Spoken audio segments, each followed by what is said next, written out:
शुरुआत कर देता हूं कुछ बेहतरीन आइडियाज के साथ। न्यू एज स्टॉक्स जो एक्सपर्ट्स इस पे दाव लगाना चाहते हैं। अमरीश सर, आपके साथ शुरुआत। पहला स्टॉक कौन सा और क्यों?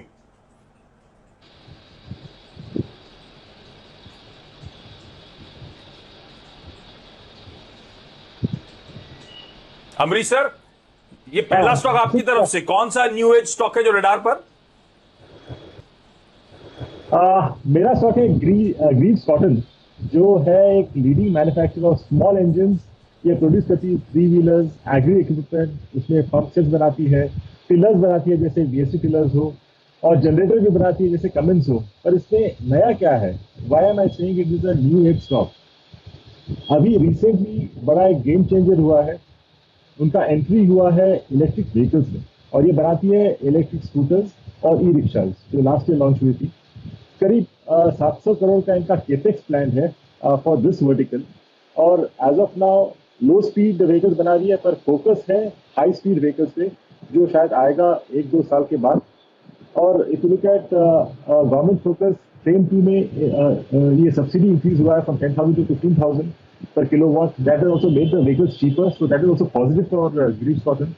और यदि हम लोग इसका वैल्यूएशन करते हैं तो जो पुराना जो बिजनेस है उसका वैल्यू बनता है 125 रुपीज, और जो नया बिजनेस है ईवी व्हीकल का, उसका वैल्यू बनता है करीब 75 रुपीज। तो इसमें मेरा जो टारगेट है at least in the medium term करीब 200 रुपए का टारगेट है। अग्रवाल सर, पहला स्टॉक कौन सा? देखिए, चूंकि मूवी की थीम थी तो मेरे विचार कुछ और देने के थे, बट अब चूंकि खेमका साहब ने ईवी की थीम चालू करी है तो मैं सोचता हूँ कि उसी के साथ जोड़ूं। तो टाटा पावर का रहेगा, जिसमें मध्यम अवधि में हम 150 रुपए और थोड़ी सी लंबी अवधि में 180 का टारगेट मानकर चल सकते हैं। अगर देखी जाए तो पावर सेक्टर की एक बहुत बड़ी क्षमता वाली कंपनी है, जिसमें रेन्यूएबल में वो लोग कैपेसिटी एक्सपेंशन कर रहे हैं। और ईवी की जो स्टोरी है ना, जिस कारण से हम ये मान के चले कि न्यू एज स्टॉक जो थीम है हमारा आज का शो का, उसकी बात की जाए तो उसमें भी ये पैर पसार रहे हैं। अभी पिछले 2-3 दिन पहले ही एक ऐसी खबर आई थी कि एचपीसीएल के एक साथ करार कर रहे हैं, जहाँ पे उनके पेट्रोल पंप्स पे इनके ईवी चार्जिंग स्टेशन बनेंगे। तो आप ऐसा समझो कि एक तो इनके फर्स्ट मूवर एडवांटेज टाइप का हो जाएगा, दूसरे चूंकि एचपीसीएल के पेट्रोल पंप्स गांव-गांव में फैले हुए हैं, जगह जगह फैले हुए हैं, तो वहां उनको रेडीमेड एक लोकेशन मिल जाता है। उसके अलावा अगर आप देखें तो कंपनी फंड रेजिंग कर रही है, जिसके कारण से डेट कम करेगी। सोलर में अच्छा खासा एक्सपेंशन कर रही है। मुद्रा में जो इनकी दिक्कतें थी वो इंप्रूव होती हुई नजर आई, और इनविट का वैल्यूएशन तो अपनी जगह है ही। तो सारे पायदान पे खरी उतरती है, और ईवी का प्ले बहुत जबरदस्त है। मैं समझता हूँ यहाँ पे बिल्कुल निवेश करना चाहिए। तो वैसे भी हंगामा मचा रखा है इन सब स्टॉक्स ने स्टॉक मार्केट में। ग्रीव्स कॉटन, टाटा पावर सालों बाद चला, तो ऐसा मैसिव रीरेटिंग हो रही है स्टॉक की कि कुछ कहना नहीं। खेमका सर, आपकी तरफ से पहला कौन सा? जी आशीष जी, जो मेरा पहला पिक है वो थोड़ा हटके है मार्केट से। जो अभी हम देख रहे हैं, बहुत सारे B2C सेगमेंट में प्लेटफॉर्म्स बहुत अच्छा ऑपरेट कर रहे हैं। यहीं पे एक प्लेयर है इंडिया मार्ट इंटरमेश, जो कि B2B मतलब एक बिजनेस को दूसरे बिजनेस से कनेक्ट करता है, और उनका प्लेटफॉर्म जो है वो बहुत ही न्यू एज टेक्नोलॉजी ड्रिवन है। 70% मार्केट शेयर है इंडिया में, सो आप एक तरह से बोल सकते हैं कि एकदम मोनोपोली बिजनेस है। और इंडिया मार्ट जो लार्जेस्ट प्लेयर है क्लासिफाइड सेगमेंट्स में ऑनलाइन, तो जो SME सेगमेंट है जिनके लिए ये प्लेटफॉर्म बहुत ही जरूरी हो जाती है। अगर आप देखें तो उनके 6 मिलियन सब्सक्राइबर्स हैं जो उनके प्लेटफॉर्म पर लिस्टेड है।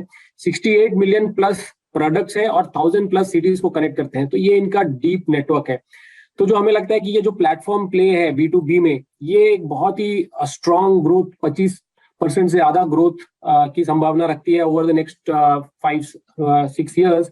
एंड उसको देखते हुए हमें लगता है कि इस कंपनी का भी अर्निंग जो है वो 20 से 25% का ग्रोथ इजीली दे सकता है। तो ये हमारा पहला पिक है B2B सेगमेंट में, platform play, new age technology, India mart Intermesh. India mart Intermesh rating listing के बाद गजब की रेटिंग। साल के लोज 2-2.5 हजार के 9,000 रुपए तक की तेजी दिखाई थी, अभी भी 7-7.5 हजार रुपए पे। खेमका साहब कह रहे हैं अभी भी 25-30% की सालाना ग्रोथ क्लॉक करने का दम कम। B2C, ये मेरे B2B प्लेटफॉर्म और बढ़िया प्लेटफॉर्म रेडा पर रखना है इंडिया मार्ट इंटरमेश को। एक और बढ़िया new age technology driven company आपको आपकी स्क्रीन पर, मैं सब रिकैप कर दूंगा। अभी एक एक पिक और ले लूं, उसके बाद फिर आगे बातचीत होगी।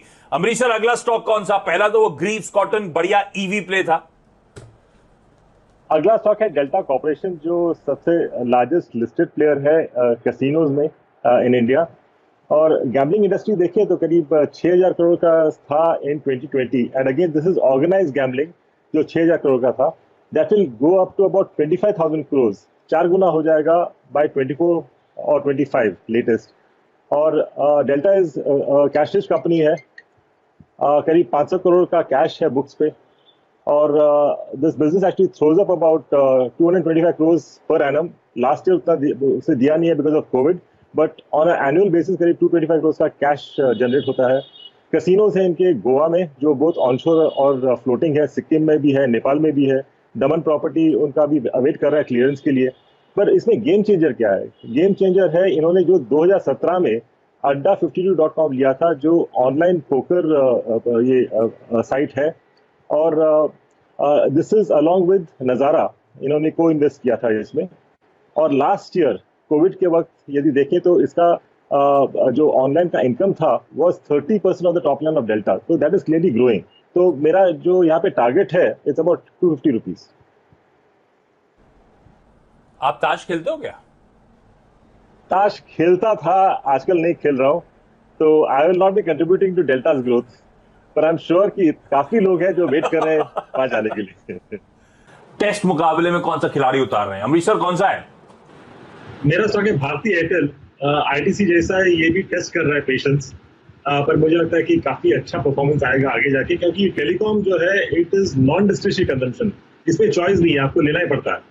और एज ऑफ नाउ चार्जेस काफी कम है, ARPUs are the lowest in the world, पर आरपू इस लेवल पर रहेगा नहीं। I think clearly it should shoot up over the next 2-3 years. और भारती के पास लार्जेस्ट एक्टिव सब्सक्राइबर बेस है, करीब 34 करोड़ सब्सक्राइबर्स है, which is close 97% of total subscribers.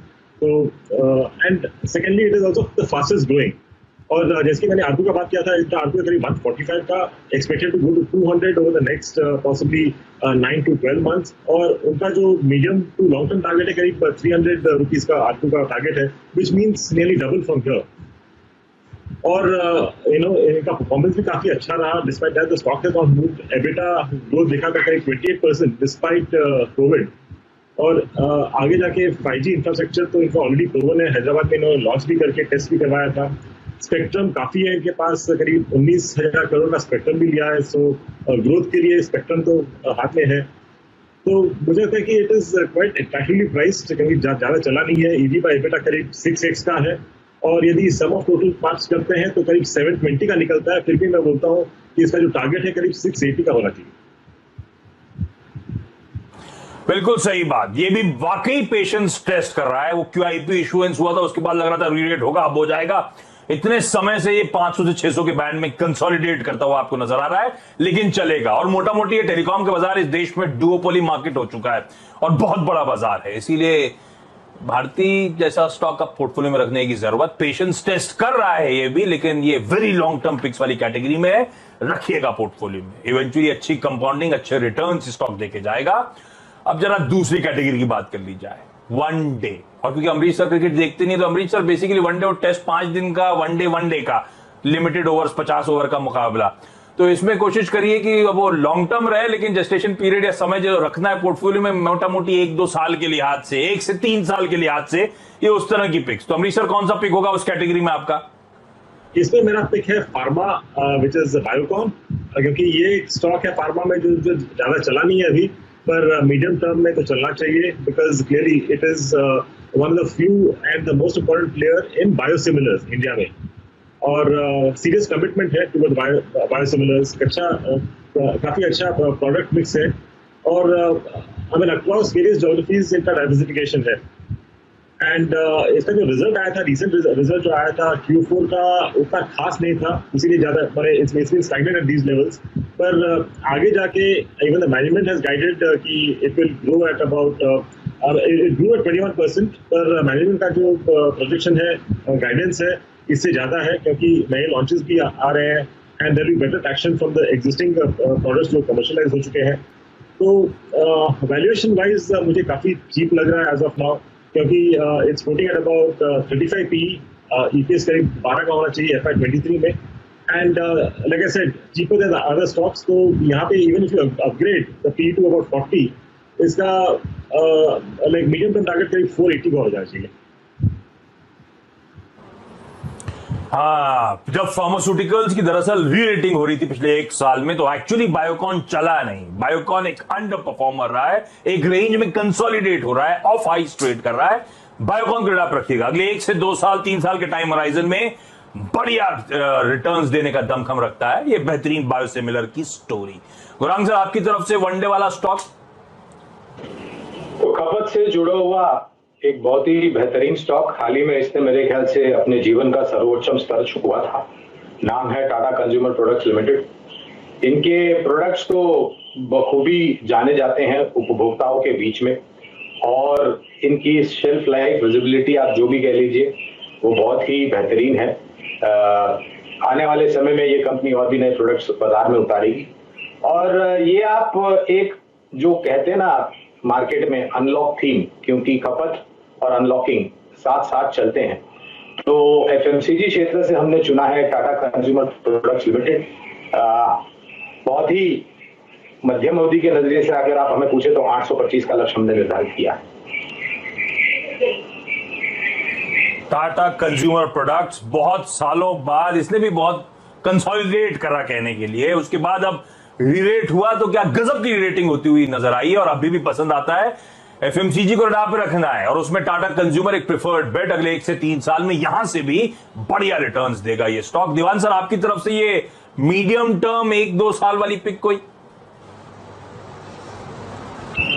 तो आशीष, मेरा जो चयन मैंने जिस स्टॉक का किया है ओडीआई के लिए, उसमें मैंने अमरीश से थोड़ी सी इंस्पिरेशन ली. अमरीश ने जो टेलीकॉम की बात समझाई, भारती का जिक्र किया, तो भारती को जो 4-5 साल में जिस टाइप का अनलॉकिंग वैल्यू आएगी और जो पोटेंशियल है, उसको सक्षम बनाने के लिए आपको टावर नेटवर्क चाहिए. और टावर नेटवर्क का बोलबाला जब 5G रोल आउट होगा तब होगा. आप देखिए आज अगर और कोई टावर बिजनेस शुरू करना चाहे और इस टाइप का बिजनेस के सेट करना चाहे इस तरह, तो आपको ये कंपनी 64-65 हजार करोड़ मार्केट कैप पे मिल रही है. प्राइस अर्निंग वैल्यूएशन भी बहुत ज्यादा स्ट्रेच नहीं है, प्रमोटर बहुत मजबूत है, और इसके बिना आपका गुजारा नहीं है. चाहे आप कोई भी फोन यूज करें, आज टावर कनेक्टिविटी के लिए तो नेटवर्क चाहिए. तो जो 5G आएगा तो इसकी वैल्यू जो है वो मल्टीप्लाई होगी in terms of the pricing power, in terms of customer depth, मतलब कितना कस्टमर के साथ जो एंगेजमेंट हाई है वो बढ़ता है. तो ये सब जो इसमें प्रॉब्लम थी वो चली गई है.